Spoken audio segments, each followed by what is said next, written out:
win last night. Some might call it even a must-win. And we're joined now by Bleacher Report's Rick Bucher. Rick, what do you think is the biggest reason for Toronto's W? The Warriors needed virtuoso performances from two of their complementary players. And instead, the Toronto Raptors were the ones that got that. DeMarcus Cousins was outplayed from the start by Marc Gasol, and Fred VanVleet did the number at the end where Quinn Cook couldn't come through. Quinn Cook made a couple of shots, wasn't making threes, wasn't able to space the floor. So ultimately, the role players, if you look at what Kawhi and Kyle Lowry did, even though Kyle was channeling his inner J.R. Smith, both good and bad, the fact of the matter is Kawhi and Kyle canceled out Steph. Yes. 53 points, 7 for 15 from long range, 6 for 14 for Steph, 47 points. It was who else was going to step up. And that whole idea that role players play better at home, you can put that to bed. And I would expect you could put that to bed for Game 4 as well. The Raptors demonstrated that they are not just Kawhi Leonard by a long stretch, that there are other guys that are capable of stepping up, and that was the difference. I agree. I thought it was balanced. The team overcame a great individual performance. And that's what you have to have. Either in a situation like this, when someone goes for a monster game, Skip, either you have to have an individual on the other team to cancel him out, and this is what makes them so hard to beat. So no matter what your team can do, they got a KD that can match. They got a Clay that can match. And then you got Clay and Steph, or you got KD and Steph. So you got three guys that's going to snuff out anything individual performance. We saw that last year, 51 against LeBron. This ultimately, though, is the big difference and why I was always questioning, could the Warriors do it again? Because they've talked about the strength in numbers, and we've seen it in glimpses. Right. But at the very top, in the ultimate games, their bench is not the same. No. Andre Iguodala, for all that he is not the same. No. Sean Livingston, that's why Not even he's close planning to retire. He's not close. And they haven't added anything. And quietly, the guy that we're not talking about, Kevon Looney, was a huge absence because defensively, if you want to know why they had all those uncontested layups at the rim, is because they didn't have a big man who was agile enough to play the pick and roll and get back and defend the rim. Yeah. And that's the biggest thing. And you look at, you keep talking, you said the Warriors bench. Okay, role players play well at home if you got good role players. When you start looking at, really all they got is Quinn Cook. That's it, Skip. Bogut has seen his best days. Jerebko's seen his best days. Alfonso McKinney, you counting on Jordan Bell? VanVleet is going to give you 10 to 15 a night.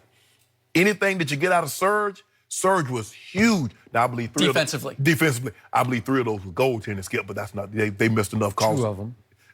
So they made up for that carry that Steph Curry did, and that one they should have gave Kawhi, and the foul.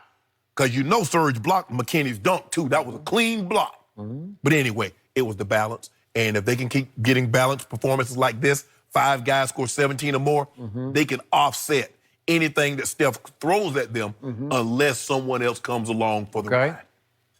You guys are being prisoners of moment on how bad the Golden State role players are. They are all capable of having big nights, and I believe 3 or 4 will have big nights on Friday night, tomorrow night. They better. Now back to Jen's question.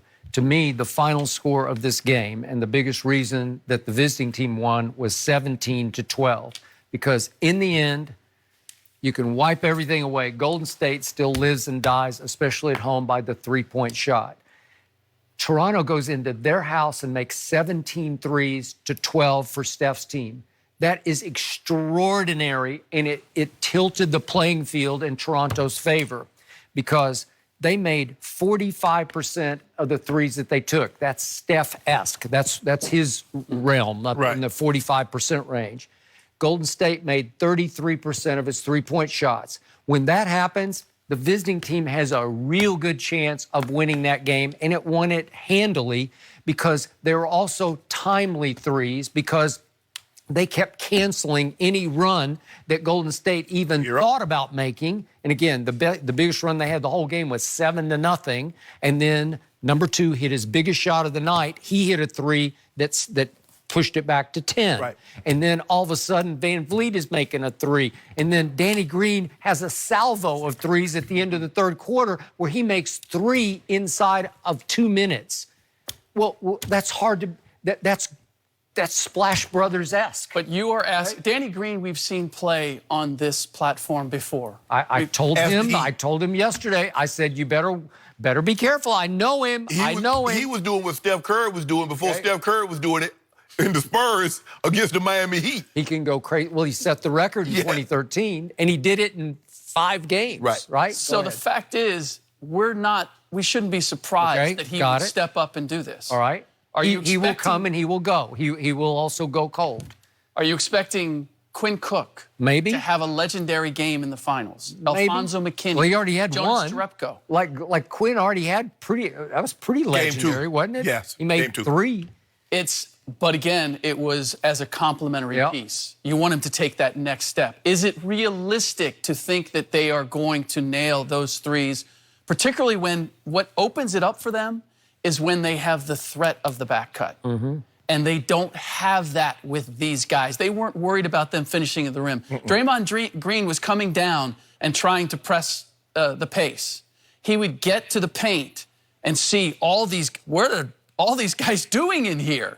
And then he would throw the lob. Well, they could stay at home on the lob because Draymond Green's not going to be shooting 10-foot floaters. Right. And there's nobody on the perimeter that he can kick it out to. Andre Iguodala hit a couple, 2 for 6. That's not enough to threaten you. So ultimately, if you don't have those floor spacers, then you're not going to get this. And again, I will start with Marc Gasol punishing DeMarcus Cousins right from the start. Just set a tone for this game. For everything else, it wasn't a convincing win for me, for the Raptors. I kept thinking, you guys are playing with fire, you're keeping it at 10, 12. That's not enough. Something could happen. But ultimately, they did enough to put their imprint on it, and it was the role players that did it. This is when you know the Warriors was in trouble, Skip. The Raptors go 5 minutes and I think 47 seconds without scoring a basket, and they couldn't get it under 10. If you go hold a team that long, almost 6 minutes, and the closest you can get it is 10, you got no chance. But that's the difference. You get Clay there. Now, I mean, even though only one guy can hurt you, and that's Steph, and he goes for 47. Can you imagine if he had Clay? Someone they got to pay close attention to also? They had 3 guys that have more three-pointers than anybody else other than Steph. Again, I'm going to say this one more time. Steph had 47 points, but they were quiet variety points by his standards, because where he kills you, where he shoots you out of the gym and off the floor is with salvos, where all of a sudden he goes crazy, inexplicably hot for a 5-minute stretch where he makes 4 straight threes. He didn't do that last night. We didn't get the explosion because the explosion's hard to overcome at Oracle. The crowd never quite could get into the game where they explode along with the team. Well, give them credit, Skip, for chasing him, because they was hell-bent on chasing him off that line. You can hit, like you said, take all the twos you want, get all the floaters you want. And he got to the free throw line, but the twos and the free throws don't do it. They don't incite the crowd. The magic of Steph Curry is that he's able to get big numbers and get it in an efficient way that still allows Clay to go off, KD to go off. There was nobody else to do that. And you said earlier about him being overrated or undersized. He's undersized. And then you got Quinn Cook and Steph Curry in the backcourt against that long, athletic Toronto team. You're going to have issues. He is an overachiever. Last night, he could not have done more.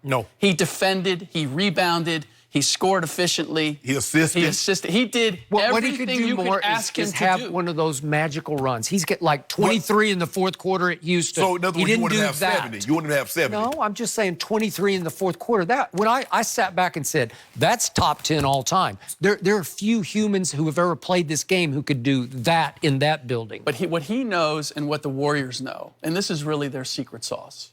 Steph Curry's superpower is that he knows who he is. He knows he's not Kobe. He knows he's not Michael. And the Warriors know collectively. And everybody wants to break it down. Well, would they do? How would Draymond do someplace else? Or he can't play without Clay and Steph, and Steph can't play without Clay. You don't have to convince them of that.